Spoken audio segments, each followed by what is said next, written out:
Hello everybody. Today, I want to take a look at a much different topic than I'd covered in the last video, the war on drugs.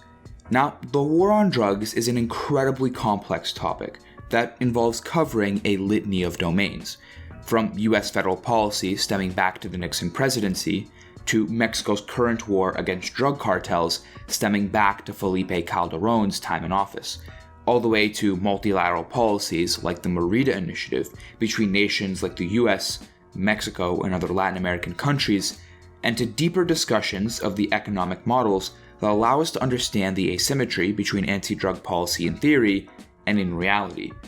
But all in due time will we touch these topics. To start though, I want to take a bit of a dive into the history behind the war on drugs. The first and natural question may be, what exactly is the war on drugs? What is its relevant history, and how has it changed over time? To start, in June of 1971, President Richard Nixon declared the war on drugs, proclaiming that, quote, America's public enemy number one in the United States is drug abuse. In order to fight and defeat this enemy, it is necessary to wage a new, all-out offensive, end quote. Of course, this wasn't the first time that the US federal government took a stance on drug abuse. In fact, prior to 1971, the US was combating drugs, albeit not to the salience and eventual consequence that would soon follow Nixon's declaration. But regarding the modern war on drugs as we know it, this is not too relevant. Now, Nixon's focus was twofold: a focus on treatment and the demand side of drug abuse, and a degree of focus on the supply side, most famously through, but not limited to, an interdiction policy in Mexico called Operation Intercept. Operation Intercept sought to stop the flow of marijuana to the United States across the Mexican border, and pressured the Mexican government to restrict their marijuana growers. The US-Mexico border was nearly shut down due to searches and monitoring as a result. And while actually creating a marijuana shortage, at least for the short-term market condition, which simply led to upticks in alternative drug experimentation, the operation also had harsh consequences upon the economic velocity across the border with regards to other crops and products. But we'll get to the efficacy of anti-drug interdiction efforts soon. Important note, however, is that throughout Nixon's presidency, as according to the drug policy lines, there is a greater focus on demand-side rather than supply-side initiatives with regards to curbing the illegal drug trade. And such was the case until the 1980s, where anti-drug initiatives were restructured into supply-side battles with a greater focus on criminalization. Importantly, a lot of misconceptions cloud the actual discussion of Richard Nixon's declaration of this war on drugs. And the war as we know it today was not crystallized in the 1970s, rather being the accumulation of changing attitudes and consequent drug policies for the past 40 years. In fact, the war on drugs launched by Nixon is far from the war that we see today in respect to methodology, and misunderstandings of this are commonly peddled. Namely, and most notably, there is the common talking point that Nixon's war on drugs was a mechanism for political gains rather than a genuine attack upon drugs stemming from Nixon's personal beliefs, such as the quote by Nixon's domestic policy advisor John Ehrlichman, who stated in an interview with journalist Dan Baum in Harper's Magazine that, quote, the Nixon campaign in 1968 and the Nixon White House after that had two enemies, the anti-war left and black people. You understand what I'm saying? We knew we couldn't make it illegal to be either against the war or black.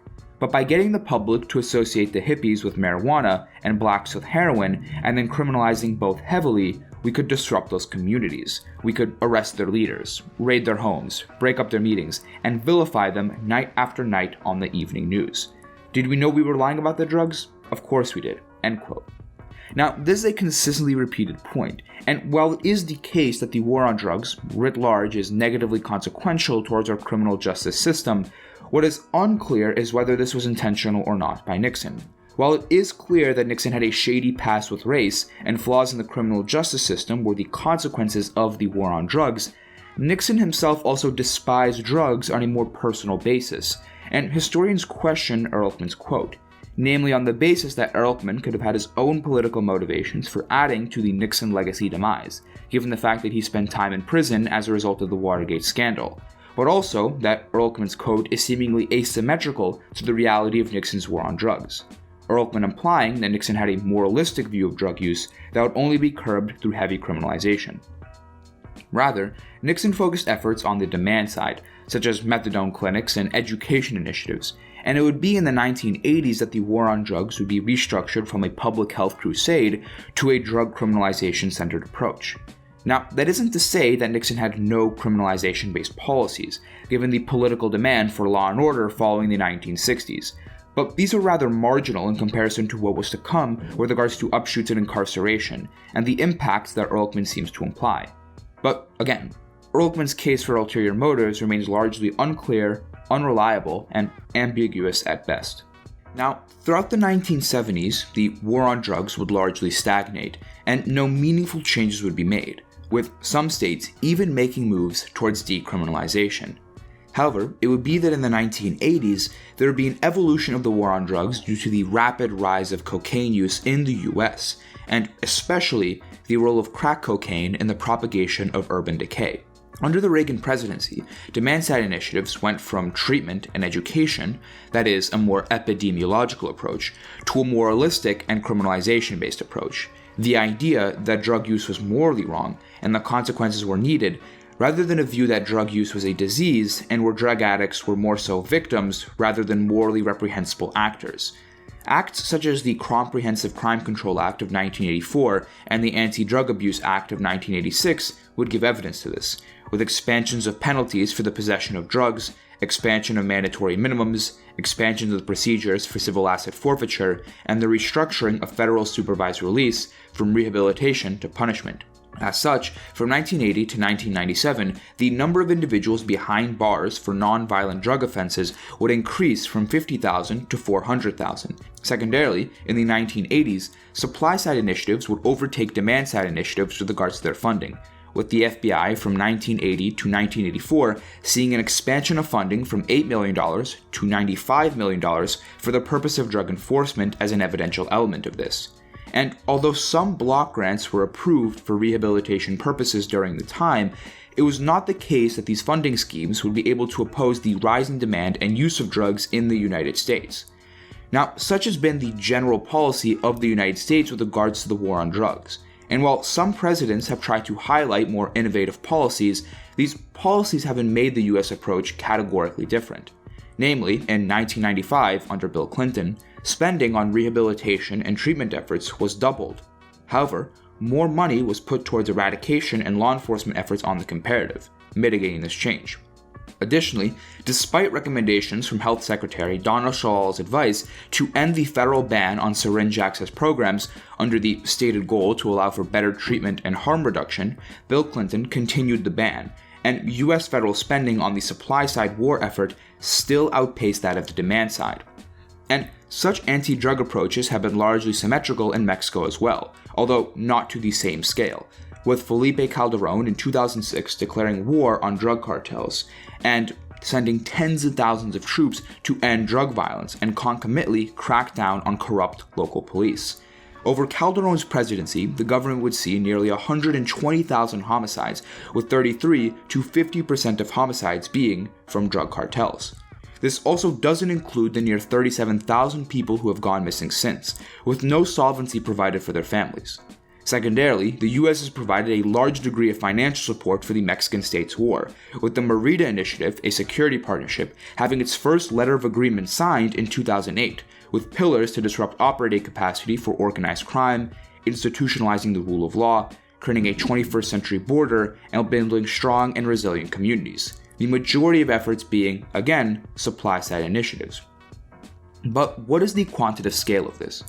According to the Congressional Research Service, nearly $1.6 billion has flowed from the US to Mexico under the classification of Merida-based aid.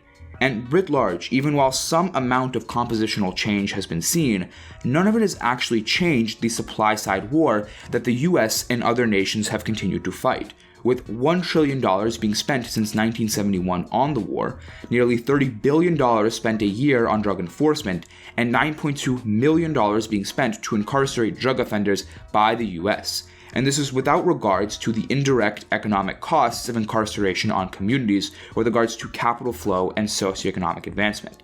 Secondarily, drug treatment has remained underfunded, and it isn't the case that demand-side initiatives are underfunded comparative or relative to supply-side initiatives, but independently underfunded as well.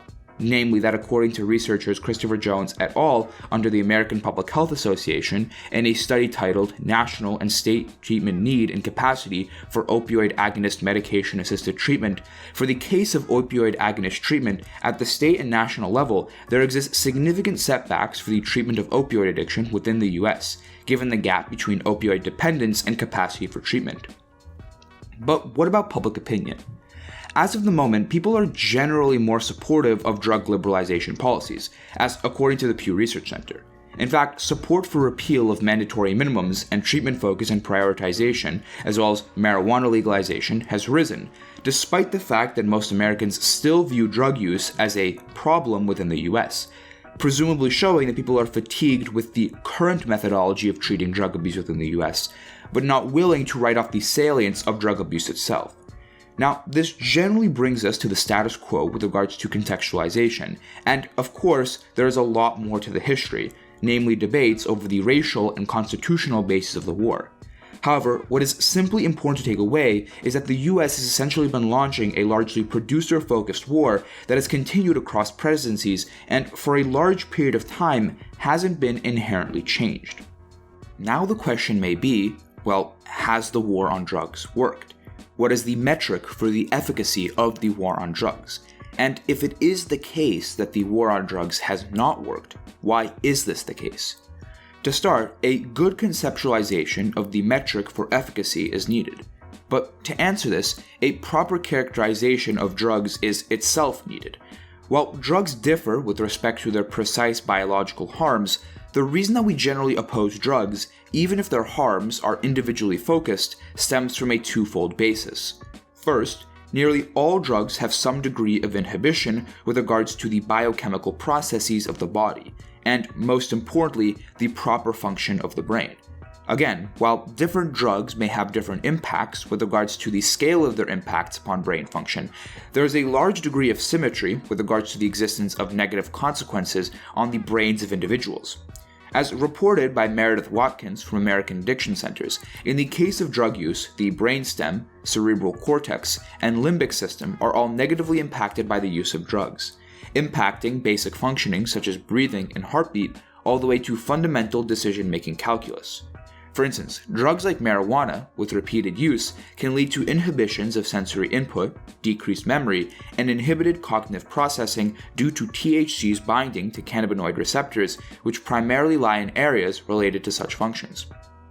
Conversely, more potent drugs like heroin or cocaine, even if somehow getting around their addictive properties, lead to deterioration of white matter in the brain, which brings in the onslaught of all the negative impacts of marijuana, but even to comparatively greater degrees. The second reason is addiction and the chances of overdose for some drugs.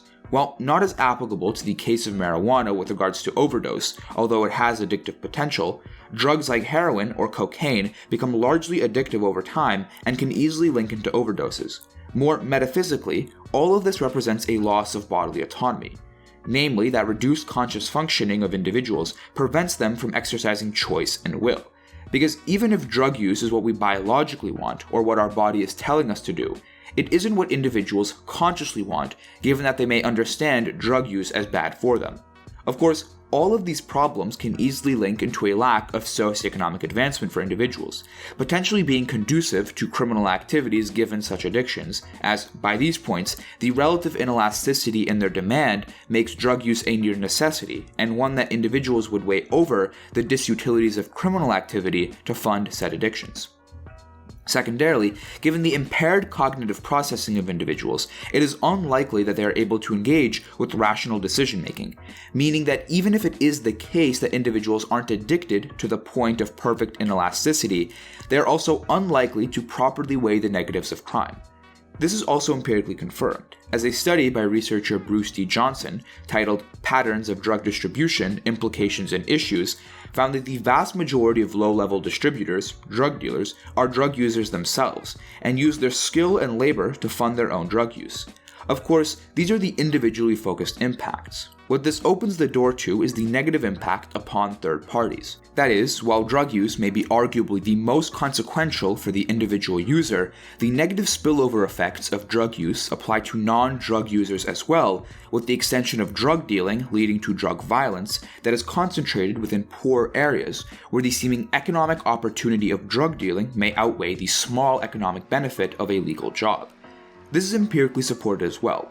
As reported by Bruce D. Johnson in the University of Chicago Press Journals, as the number of users of illicit drugs has risen, so has the associated crime within poor urban areas as well, meaning that as demand has increased, the illicit drug trade has increased. And this makes sense economically. As demand increases, producer surplus increases, meaning that other individuals are incentivized to enter the market. However, as this happens, current drug producers are simultaneously incentivized to push these new dealers out in order to maintain their producer surplus. Given that these goals are diametrically opposed, drug-related violence naturally increases, leading to worsening conditions for all individuals. Therefore, the efficacy of the war on drugs can be assessed on the basis of first, whether drug use has stagnated, and second, if drug-related violence has decreased, given the two main actors, drug users and those caught in the crossfire of drug-related violence. However, if we treat the root causes of all of these issues, we arrive at the simple conclusion that to properly stop the illicit drug trade, the quantity supplied of drugs, in economic terms, must be reduced itself, which can be done through the supply side or demand side, but we will touch this later. The main question is now whether the war on drugs has stopped the consumption of drugs, since upticks in drug use and upticks in drug violence, at least in the status quo, are logically equivalent statements. The answer is no, and to explain why this is the case, we need to start with the empirical backing of this and then move to the logical reason as to why this is the case.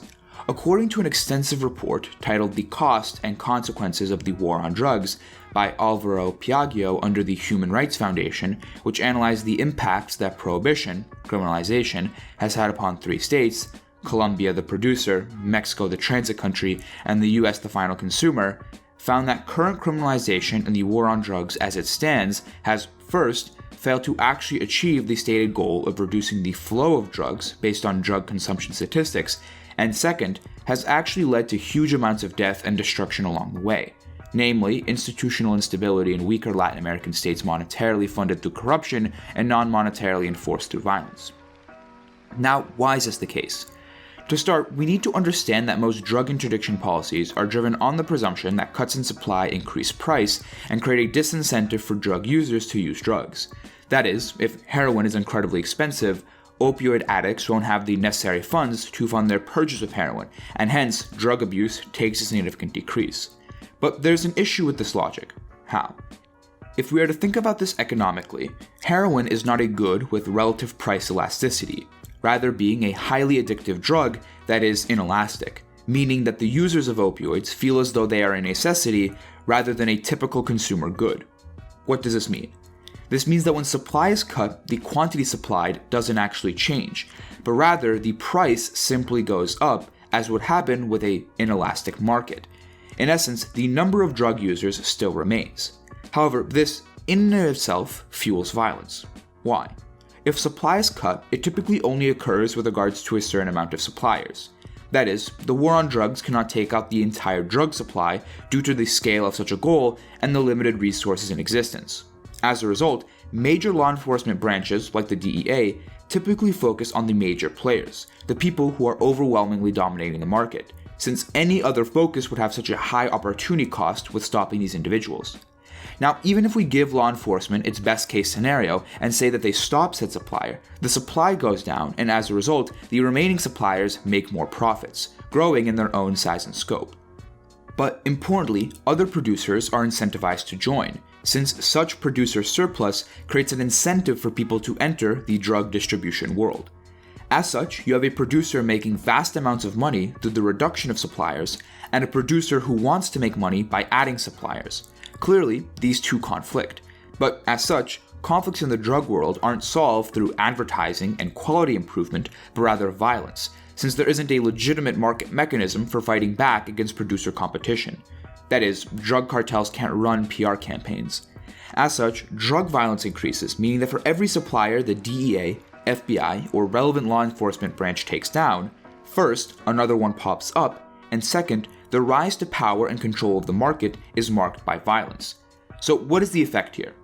For Latin American countries like Peru, Bolivia, Colombia, or Mexico, where these producers and suppliers are overwhelmingly concentrated, there's an uptick in violence that requires state intervention. But secondarily, incentivizes these drug producers to corrupt officials to ensure that they maintain control over the market. As such, this leads to, first, violence, but second, massive increases in corruption that result in near state capture and only more vulnerability due to the general citizenry, since they have to be stuck in the crossfire of this violence, but second, have no reasonable way to defend themselves. So what does this mean?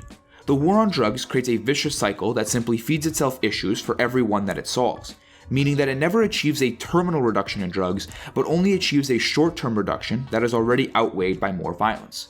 But what about the destruction of drug routes? Even if there are suppliers, presumably we can cut their means of getting drugs to the country, right?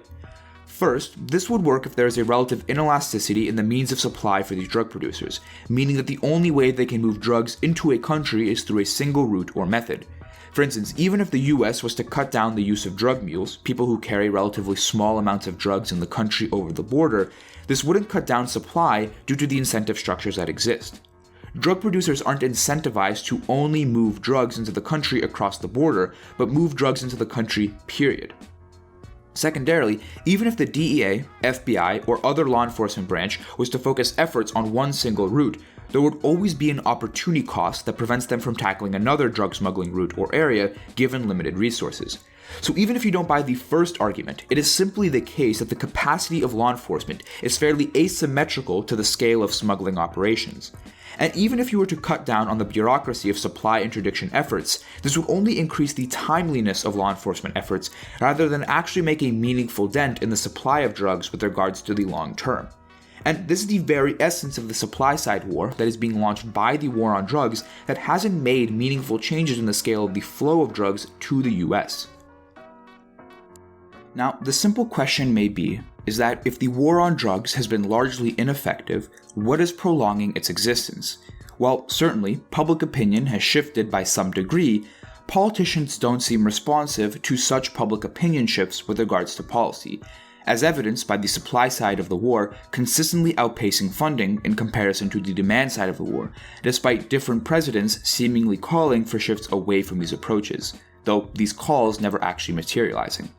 The simple answer, like many times, is the incentive structure of the criminal justice and political system, from the local to the national level.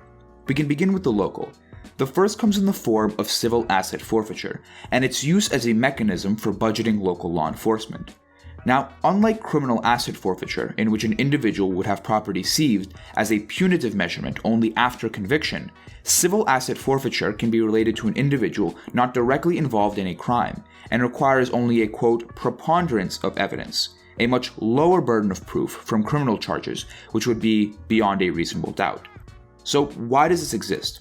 The stated goal is for law enforcement to be able to claim assets that could be involved in the proliferation of money laundering or organized crime activities, and in this case, strangely enough, it is the property or asset more generally that is the defendant.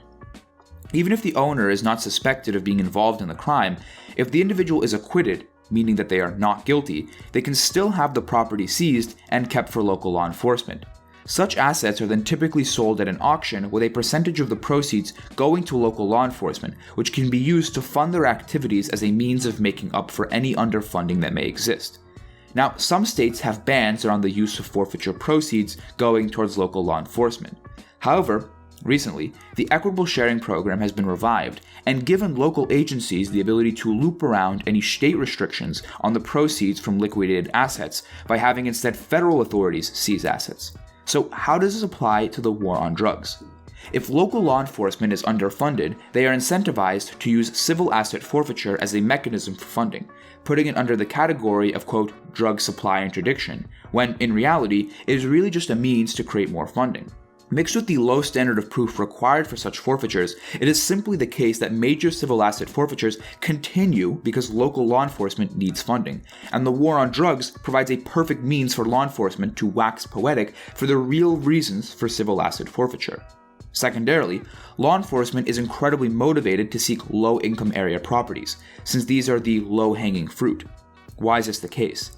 because the standard of proof changes when it comes to civil asset forfeiture. The claimant, in essence the owner of the property, must prove that they are innocent owner, effectively moving the burden of proof to the person losing their asset.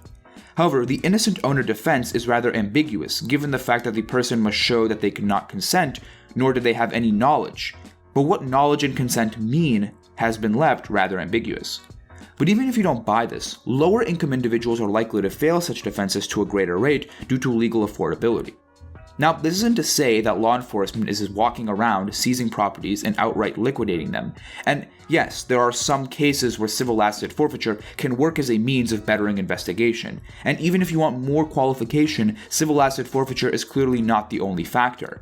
But that doesn't change the fact that there are underlying incentives that drive law enforcement to view civil asset forfeiture not simply as a tool in the toolbox, but what is actually funding the toolbox itself, and an element of thought that may push law enforcement over the threshold when deciding whether to go down the path of civil asset forfeiture or not.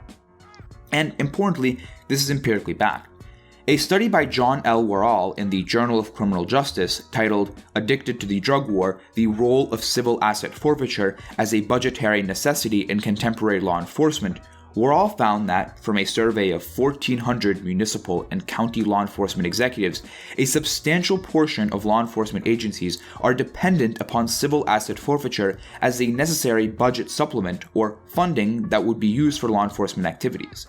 And even if we give ourselves a worst-case scenario, and even if civil asset forfeitures are used to fund, quote, good law enforcement activities, this isn't a good enough burden of proof for their justification, since one must not only prove their utility, but their exclusive utility, as properly increasing funding for local law enforcement is most likely an equally efficacious solution that doesn't require the seizure of innocent individuals' property. Now, what about the national level? The main reason behind this regards the foreign policy implications of the war on drugs and the US. That is, the US is not fighting the war on drugs alone, and many other nations have also joined through security agreements and initiatives. So what does this have to do with US incentives? The US is heavily induced into funding bilateral or multilateral counter-narcotics operations because said operations give the US a greater degree of influence in other nations. That is, many of these nations may have their own drug problems, and the US thus has opportunities to secure security agreements as a means to secure hard power behind their partnerships, because you can simply gut check what seems more serious and binding, a security partnership or a drug rehabilitation/medical agreement. As such, drug interdiction policies give a greater degree of influence for the US to up other nations' militaries and gain influence with regards to national security. A great example of this is Plan Colombia, which was a bilateral initiative created in 1999 and signed in 2000, aimed at combating drug cartels and left-wing insurgents in Colombia, mainly ending armed conflict in Colombia with FARC through the training of the military, and using crop eradication programs to combat the flow of drugs, namely cocaine, from Colombia. For the destruction of coca fields, the US used herbicides to power an aerial eradication program that would be conducted by Colombia. On the military side, the US would help train helicopter pilots, counter-narcotics brigades, and provide a litany of supplies for soldiers, stemming from intelligence to small arms. So, was this program successful? Well, it depends on what you call successful.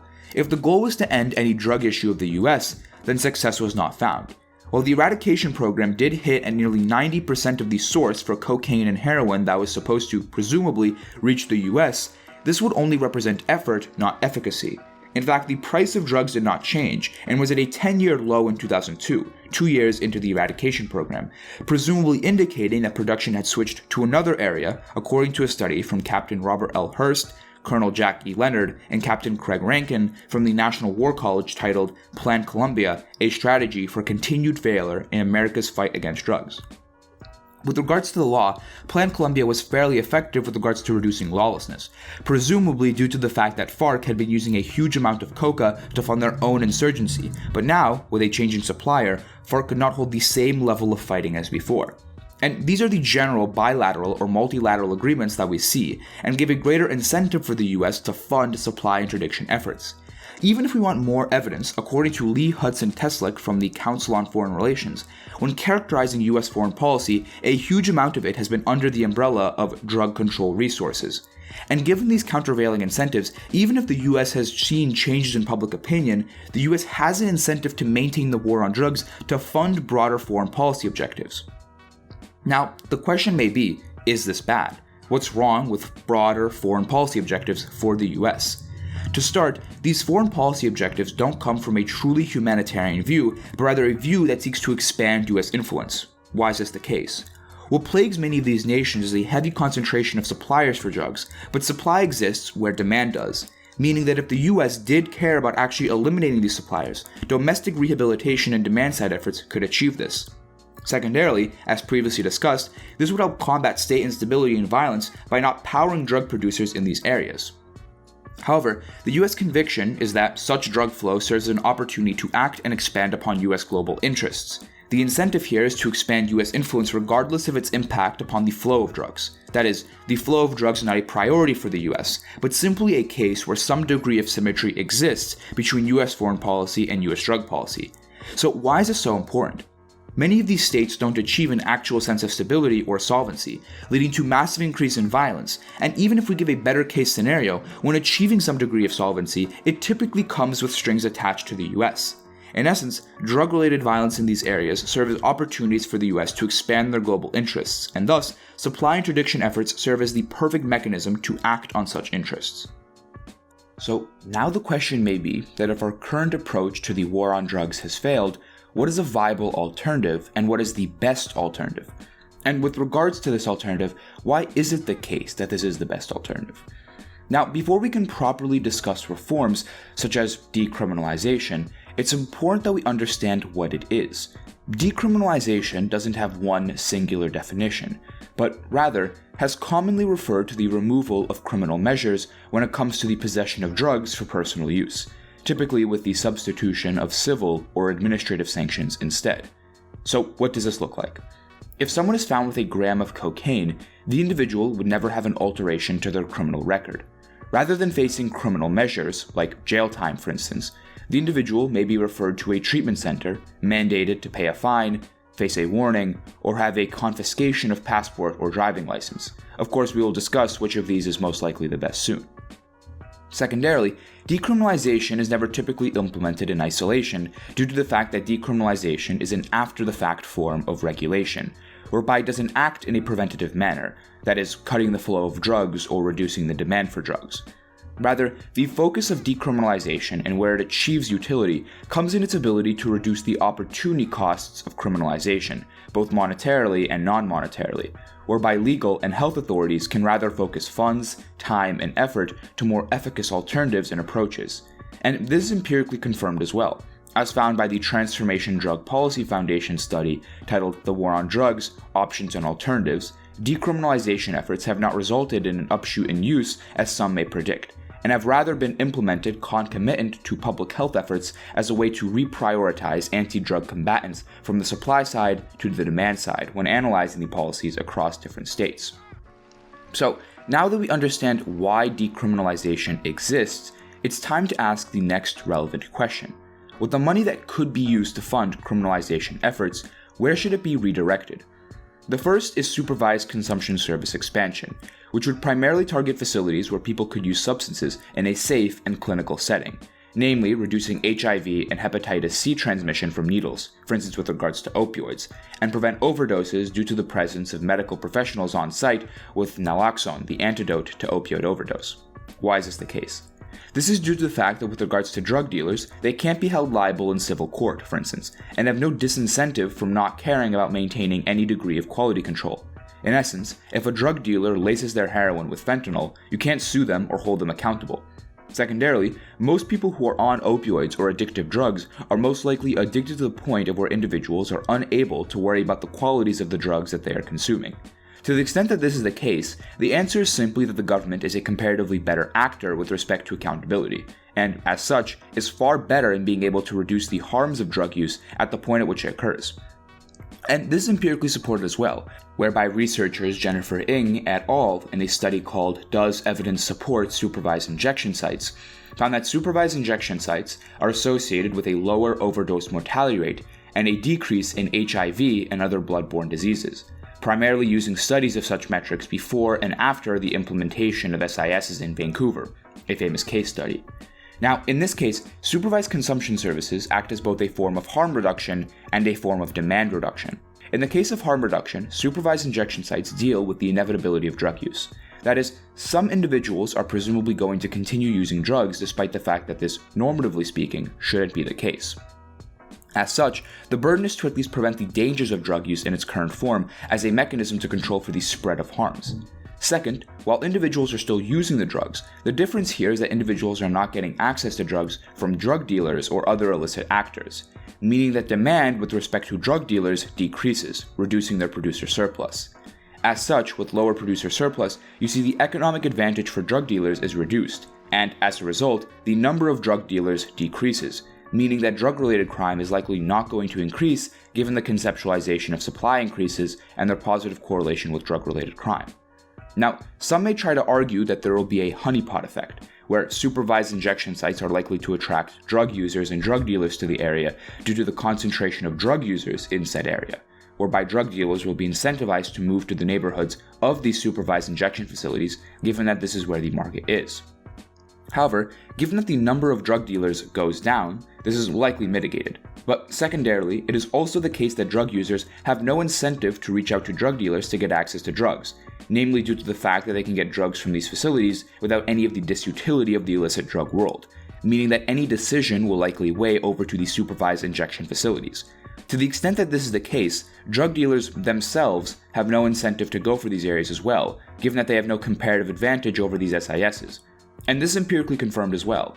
As found by researchers Evan Wood et al. In a report titled Impact of a Medically Supervised Safer Injecting Facility on Drug Dealing and Other Drug-Related Crime, comparing the same area that was studied by Jennifer Ng, Vancouver, with regards to the implementation of supervised injection facilities, there was no uptick in drug-related crime as well as crime in general, as the researchers studied Vancouver police statistics on drug trafficking, assaults, and robberies and vehicle break-ins and thefts, with the actual number of crimes actually being slightly lower.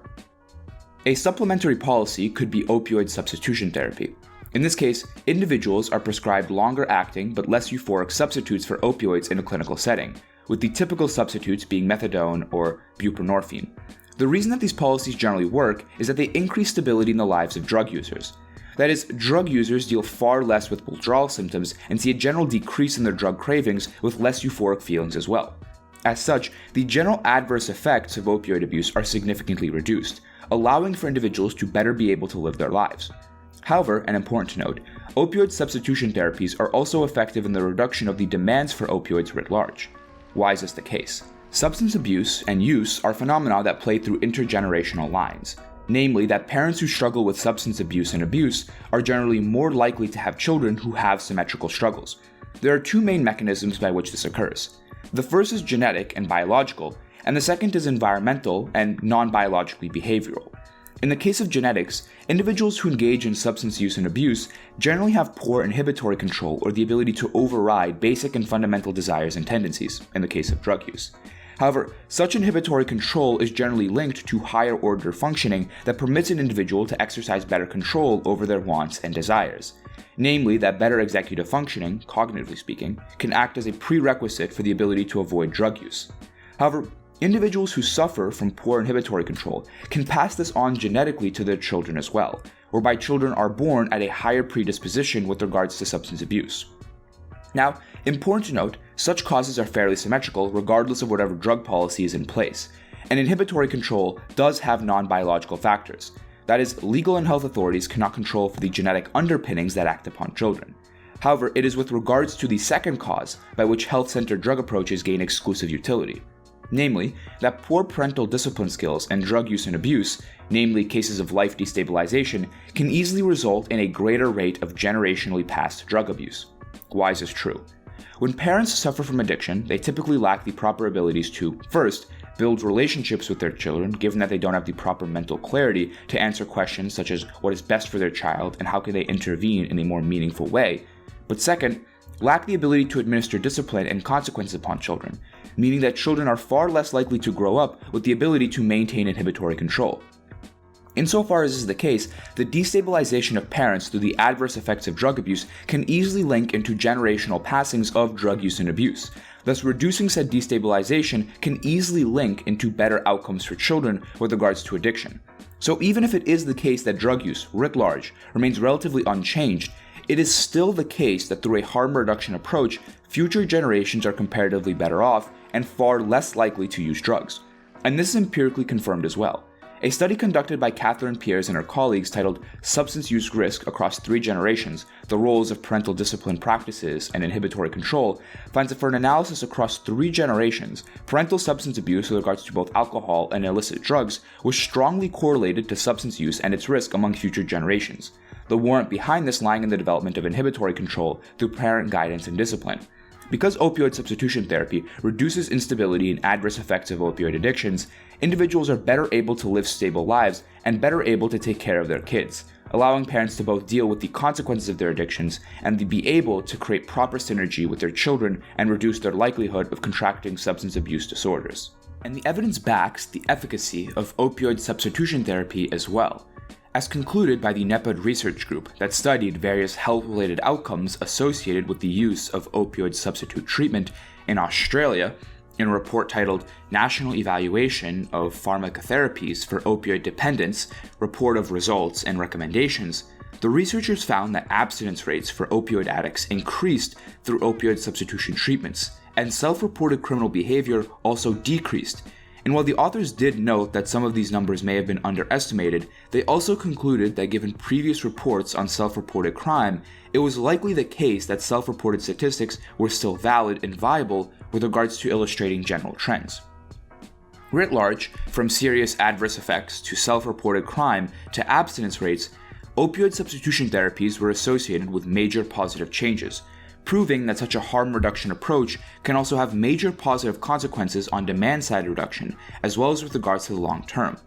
Now, while many of these approaches that have been described are seemingly focused upon opioids, especially given the opioid epidemic in the US, there are symmetrical policies that can be applied to other drugs such as cocaine, for instance, with cocaine agonist replacement therapy serving as one mechanism by which this can best be accomplished.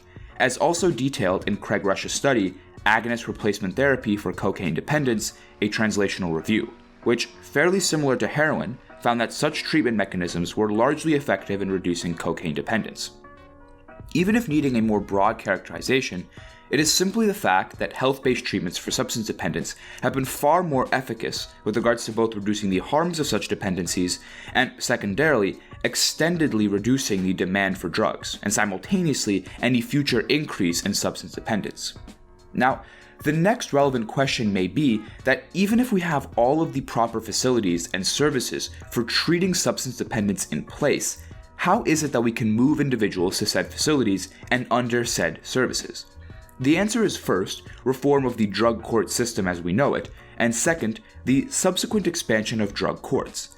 Drug courts are specialized court programs that emphasize what would be known as a collaborative approach to justice, namely where judges and prosecutors, archetypal staples of the criminal justice system, work with mental health professionals, social workers, probation officials, and medical professionals, whereby a participant's substance abuse would be analyzed and prescribed a certain treatment that can allow the individual to better deal with the adverse effects of said dependence and eventually overcome their substance abuse disorder. Now, this is structurally the case. However, drug courts, while having the potential to be quintessential actors in the fight against drug abuse, face much needed structural reform as to ensure that their expansion is properly implemented. The first reform comes in the form of response to relapses. Naturally, some individuals, when going through drug court prescribed treatment, will face relapse given the natural difficulty of overcoming an addiction that has fundamentally impacted the biochemical processes of the human body. However, while dealing with issues, at least comparatively more epidemiologically, drug courts don't respond to relapse in the manner that a public health official would, but rather treat relapse with criminal sanctions. Such imperfections naturally lead to individuals going back to the same criminal justice system that they may have been initially able to avoid, but not ultimately been able to avoid. And this is empirically backed too. As found by Eric Svigny, Brian Fulhane, and Frank Furtick in a study titled Do Drug Courts Reduce the Use of Incarceration, a meta-analysis, found that while incarceration rates were comparatively lower with regards to the offense of drug use, the average time behind bars for drug users saw no actual significant change given the alternative criminal sanctions that are implemented within the program. Second, drug courts, as of the status quo, don't utilize opioid substitution therapy despite its logical and empirical validity, giving further reason for reform with regards to the treatments that could be prescribed upon individuals going through said programs.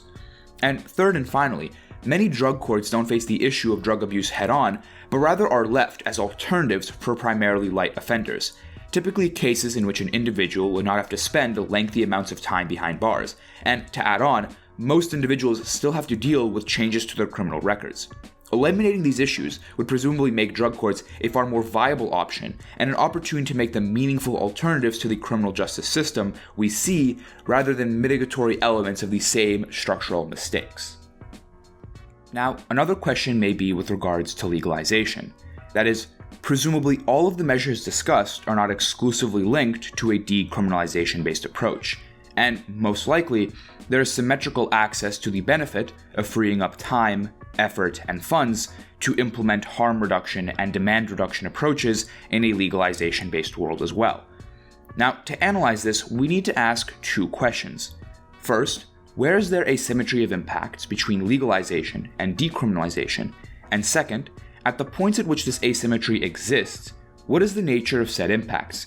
That is, are they good, bad, can we prevent them? To start, decriminalization generally refers to the elimination of criminal sanctions on comparatively minor drug possession charges. That is, removing criminal charges against individuals possessing drugs with regards to their own personal use, while decriminalization of drug possession with intent to distribute would be more nuanced, with questions regarding the individual's personal use and reason for drug distribution being deterministic factors in the sanctions that they face, given the fact that many drug distributors are users themselves who supply as a means to demand. Therefore, the main and relevant body with regards to decriminalization-legalization asymmetry would be individuals who are suppliers of drugs but don't supply as a means to fund their own addiction, rather individuals who are supplying drugs independent from their own drug use and contributing to the proliferation of the adverse effects of drug abuse due to economic advantage. In a world of legalization, the drug market becomes legitimate, with individuals having the ability to buy and sell drugs like consumer goods, given, however, that there would presumably be regulations in place to ensure the safety of transactions. Now, given this, the question is, what are the impacts of the legitimization of the market? Now, the overall consumption of drugs, independent of source, will likely not change given the relative inelasticity of this demand. However, it is the case that when drug consumption begins to get compartmentalized, namely regarding who is the source of the consumption, it is the case that demand increases with regards to drug sales in terms of non-governmental suppliers. However, insofar as this is the case, treatment centers lose leverage. Why is this the case? In a world of decriminalization, an individual weighs getting drugs from a medically supervised facility or a shady dealer on the street corner. Given that their goals here are symmetrical, to get their high, the relevant question is any cost that they face, whereby there is a lack of safety with regards to the drugs that are being provided by the drug dealer. Given that this is the case, individuals are far more incentivized to get treated for their addictions given the leverage that these treatment centers have. However, in a world in which individuals are proceeding through a legalized market, worries about drug safety are fairly symmetrical, and as such, individuals are far more likely to simply purchase drugs and get addicted from a typical supplier, rather than seek treatment. And even if some individuals voluntarily opt into treatment, the secondary fact is that there is no mechanism to allow for individuals who won't voluntarily seek treatment to get treatment, as drug courts and such institutions don't exist anymore, not getting individuals the proper treatment that they need. As such, substance abuse disorder still remains, and is unlikely to be treated given the fact that any legal or health authority has, simply put, no authority to place that person in the proper treatment program. To the extent that this is the case, substance abuse disorders generally take a rise, and even if some individuals are able to voluntarily seek treatment, the concern is for individuals who won't seek treatment and who under a newly legalized system are insulated from any directive authority by the government to minimize the externality that they may have on their children or community members around them, not offering solvency with regards to the drug policy debate and the goal of limiting drug addiction and abuse. To put another way, decriminalization gains an advantage over legalization with respect to its ability to incentivize individuals to get treated for their drug addiction and use, allowing for actual terminal reduction in addiction rates. Now, with regards to suppliers who are independent of addiction or treatment, these individuals would continue to face criminalization. However, the simple fact is that terminal reductions in demand are the primary mechanism by which these individuals are opposed, given the fact that their profits begin to decrease. As such, we can see why decriminalization is not only an alternative to the status quo, but also the best alternative when weighed against approaches like legalization and other alternatives. But again, those are just my thoughts and opinions, and do with that information what you may. Thanks for watching.